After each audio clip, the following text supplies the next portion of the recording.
अस्सलाम वालेकुम and welcome back. तो अभी हम स्टार्ट करने हैं एथेरोस्क्लेरोसिस। बहुत ही इंपॉर्टेंट टॉपिक है, ठीक है। एससीक्यू वाइज, एमसीक्यू वाइज इसकी मॉर्फोलॉजी बहुत इंपॉर्टेंट है और ये बहुत ज़्यादा पूछी जाती है, ठीक है। एथेरोस्क्लेरोसिस स्टार्ट करते हैं। एथेरोस्क्लेरोसिस होती क्या है, ठीक है। वर्ड एथ्रो ना एक ग्रीक वर्ड से निकला जिसका मतलब होता है पोरेज लाइक, ठीक है। एथ्रो मीन्स पोरेज लाइक। तो मतलब इसकी जो कंसिस्टेंसी होती है ना, ये बिल्कुल हमारे पास किस तरह की होती है, पोरेज की। जैसे पोरेज आप लोगों ने खाया होगा, तो ये होगा porridge like.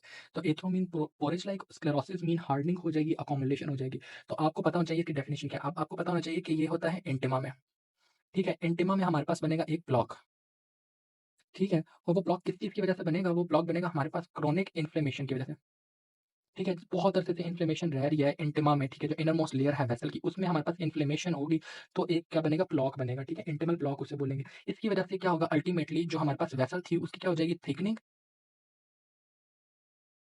Thickening plus narrowing, thickening और नैरोइंग होना शुरू हो जाएगी। इसकी वजह से क्या होगा, हमारे पास अक्लूजन कॉज हो जाएगी और अक्लूजन की वजह से हमारे पास एक ब्लॉक बन जाएगा जिसको हम क्या बोलते हैं, एथिरोमा,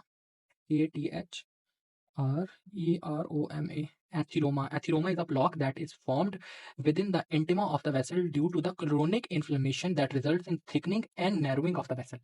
ये बात आपने इस तरीके से याद रखनी है। सेकेंडली आपको ये याद रखना है कि ये इसकी इन्वॉल्वमेंट क्या होती है। आपने ये याद रखना है कि लार्ज और मीडियम वेसल्स जो होती है ना, वो हमारे पास ज़्यादा कॉमनली इन्वॉल्व होती है। मोस्टली लार्ज वेसल्स ही हमारे पास इन्वॉल्व होती है। दूसरी बात आपको ना थोड़ी सी इसके पता होना चाहिए कि ये होता क्या है।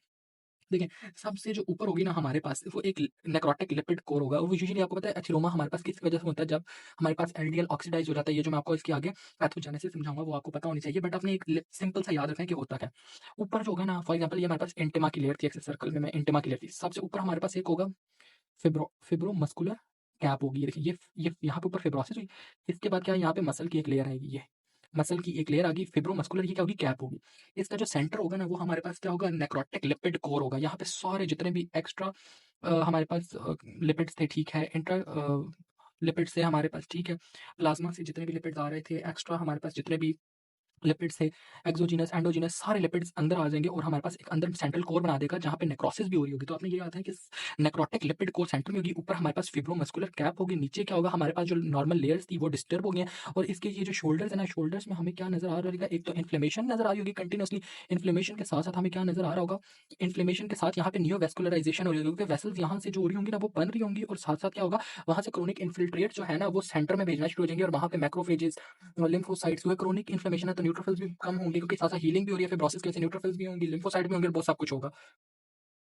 अब आ जाते हैं इसके रिस्क फैक्टर्स। रिस्क फैक्टर्स हमने 2 कैटेगरीज़ में डिवाइड किए हैं। एक होता है मॉडिफाइबल, एक होता है नॉन मॉडिफाइबल। मॉडिफाइबल वो होंगे जो हम थोड़े बहुत तरीके से खुद से भी मॉडिफाई कर सकते हैं, खुद से भी उनको कंट्रोल कर सकते हैं। सबसे पहले आ जाएगी हाइपरटेंशन। हाइपरटेंशन कंट्रोल हो जाए, हमारे पास टर्बुलेंस कंट्रोल हो जाएगी। ना टर्बुलेंस होगी, ना एंडोथेलियल डिसफंक्शन होगा, ना हमारे पास एथेरोस्क्लेरोसिस जैसी नौबत आएगी। ठीक हो गया? दूसरी बात आपने याद रखना है कि अगर हमारे पास हाइपरलिपिडीमिया हो गया, ठीक है? हाइपरलिपिडीमिया हो गया, लिपिड का कंटेंट बहुत ज़्यादा हो गया ब्लड के अंदर, तो भी हमारे पास क्या है, एथेरोस्क्लेरोसिस हो सकता है और ये भी एक मॉडिफाइबल फैक्टर है। दूसरा ये है कि बहुत कुछ लोग आपको पता है स्मोकिंग भी कर रहे होते हैं और उनके अंदर हिस्ट्री भी होती है डायबिटीज़ की। तो वो ये चीज़ें भी अगर हम मॉडिफाई कर लें, कंट्रोल कर लें, तो बहुत हद तक हम कंट्रोल कर सकते हैं एथेरोस्क्लेरोसिस को। अब कुछ नॉन मॉडिफाइबल आते हैं। नॉन मॉडिफाइबल में होता है एज। अगर एज ज़्यादा होगी तो हमारे पास चांस ज़्यादा होते हैं। कहते हैं 40 से अबव अगर कोई मेल हो जाए तो उसके अंदर ज़्यादा चांस हो जाएगा। 45 से अगर एज ज़्यादा हो जाए फीमेल की, तो भी उनके अंदर चांस ज़्यादा हो जाता है। पोस्ट मेनोपॉज़ल जो फीमेल्स होती हैं उनके अंदर एस्ट्रोजन जो होता है वो कम होना शुरू हो जाता है। एस्ट्रोजन कम होगा तो भी हमारे पास एथेरोस्क्लेरोसिस हो सकता है। दूसरा एक फैक्टर आता है जेंडर। मेल्स में यूजुअली ज़्यादा कॉमन है, ठीक है। मेल्स में ज़्यादा रिस्क होता है, ठीक है। और इस वजह से इसका थोड़ा-सा जो वो है ना, हमारे पास जेंडर के ऊपर भी इसका एक रिस्क फैक्टर बनता है। मेल्स के अंदर ज़्यादा कॉमन है एज़ कम्पेयर टू फीमेल्स, ये याद रखें।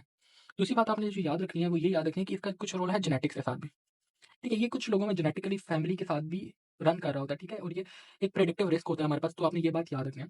अब आ जाते हैं इसी कुछ अदर टाइप्स। अदर टाइप्स में क्या कहते हैं कि कोई कहते हैं कुछ लोग ओबेसिटी की वजह से भी आपको ये हो सकता है, ठीक है। अगर आपकी टाइप ए पर्सनैलिटी है, आप बहुत ज़्यादा चीज़ों को परेशानी में ले रहे होते हैं, ठीक है, बहुत ज़्यादा वर्कआउट कर रहे होते हैं, ठीक है, बहुत ज़्यादा स्ट्रेस एनवायरनमेंट में भी रह रहे होते हैं, तो भी आपको एथेरोस्क्लेरोसिस है। दूसरा ये कहते हैं लाइपोप्रोटीन ए के साथ भी इसका बहुत ज़्यादा प्रेवलेंस है। और दूसरा जो लोग बहुत ज़्यादा फैट्स एंड कार्ब्स की डाइट ले रहे होते हैं ना, कार्ब डाइट जो इनटेक कर रहे होते हैं, उनके अंदर भी इसका प्रेवलेंस ज़्यादा हो जाता है। और दूसरा आपको पता है स्ट्रेस हर चीज़ में आ जाता है। स्ट्रेस एंड डिप्रेशन जो है वो एक मेजर कॉज़ है हमारे पास एथेरोस्क्लेरोसिस की। अब आ जाता है इसकी पैथोजेनेसिस। पैथोजेनेसिस आपको फिंगर टिप्स पे आनी चाहिए। पैथोजेनेसिस इसकी बहुत इंपॉर्टेंट है, बहुत इंपॉर्टेंट है। ये आपको ना बिल्कुल पता होना चाहिए। ठीक है, पैथोजेनेसिस को ना मैं आपको सिंपल सिंपल सी बात में समझा देता हूँ। ठीक है, हम ना इसको रोल वाइज़ करते हैं कि कौन-सा रोल होगा। आपको सिंपल पता होना चाहिए, ऑब्वियसली एक चीज़ में कोई इंजरी आएगी, ठीक है? अगर इंजरी होगी तो ही हमारे पास ये नौबत आएगी ना। अगर हमारे पास ये वाली नीचे जो वॉल है, इंटिमल वॉल, अगर वो इंटिमल वॉल ही हमारे पास इतनी अच्छी है, इतनी थिक है, इतनी ज़बरदस्त बनी हुई है और उसके अंदर कोई किस्म का भी एब्नॉर्मलिटी नहीं है, तो हमारे पास एथेरोस्क्लेरोसिस होगा ही नहीं। बट अगर फॉर एग्जांपल ये वॉल इतने से पोर्शन में वीक है, अब जब इस पोर्शन में वो वीक होगी, तो क्या है हमारे पास ज़्यादा चांस होगा कि यहाँ पे एथेरोस्क्लेरोसिस बन जाए। तो ये वॉल की वीकनेस पे भी बहुत ज़्यादा डिपेंड कर रहा था। तो इसके लिए ना आपने एक बार याद रखें, इसके लिए हमारे पास एक हाइपोथेसिस होता है जिसको बोलते हैं injury plus chronic inflammation hypothesis. आपको पता है क्रोनिक इन्फ्लेमेशन तो हर चीज़ को वैसे भी तबाही करेगी।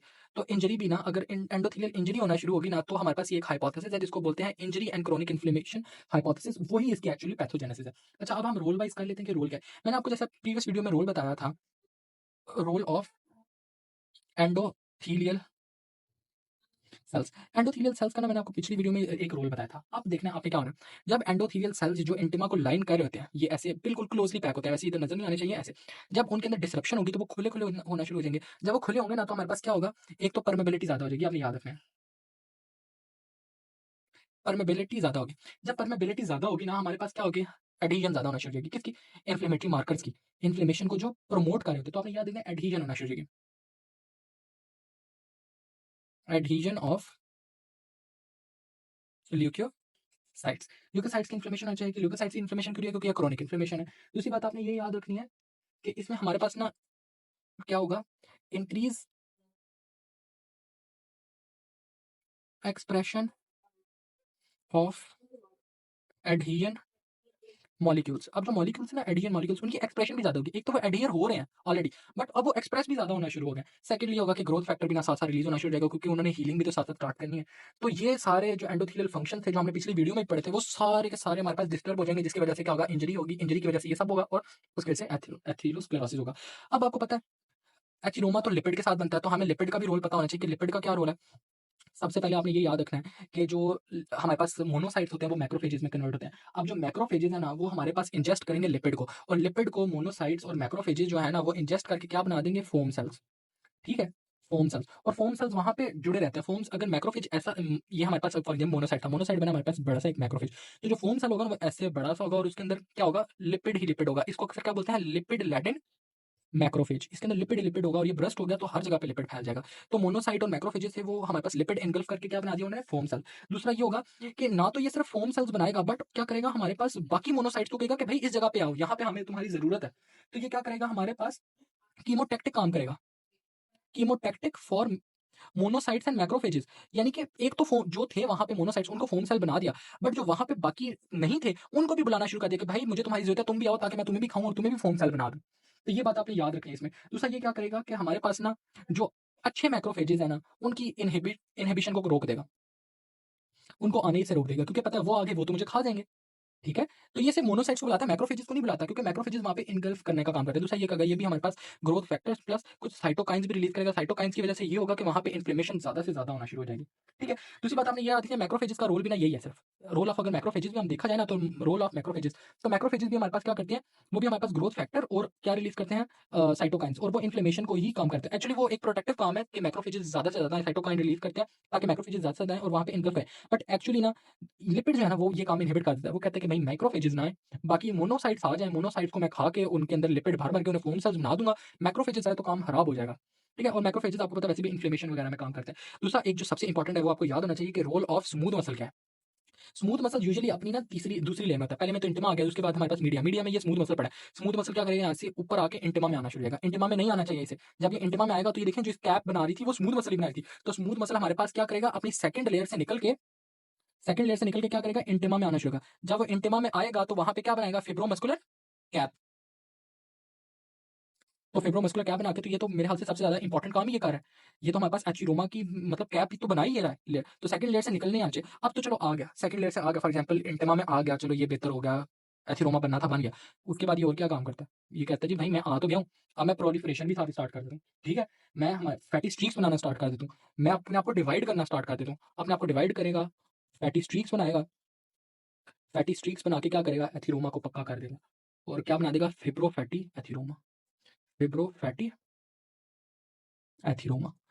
तो ये पैथोजेनेसिस आपको थोड़ी बहुत पता होनी चाहिए कि क्या क्या रोल है। इसी को आप एक दफा रिपीट करके भी देखें, लाजमी देखें, इसको आप रट लें, और ये बहुत इंपॉर्टेंट है। यही सीक्वेंस है, इसी तरीके से बनता है, इसी तरीके से एथिरोमा पूछा जाता है। और यूजुअली होता है कि आपको पैथोजेनेसिस में भी ना आपको यही पूछा जाता है कि किस सेल का क्या रोल था और ये किस तरीके से काम करता है। नेक्स्ट वीडियो में हम जल्दी-जल्दी डिस्कस कर लेते हैं इसकी मॉर्फोलॉजी क्या है और कॉम्प्लिकेशंस क्या हैं और अगर ये ब्लॉक के बारे में, स्टेबल और अनस्टेबल ब्लॉक के बारे में भी जल्दी से पढ़ लेते हैं। ओके जी, on to the next video.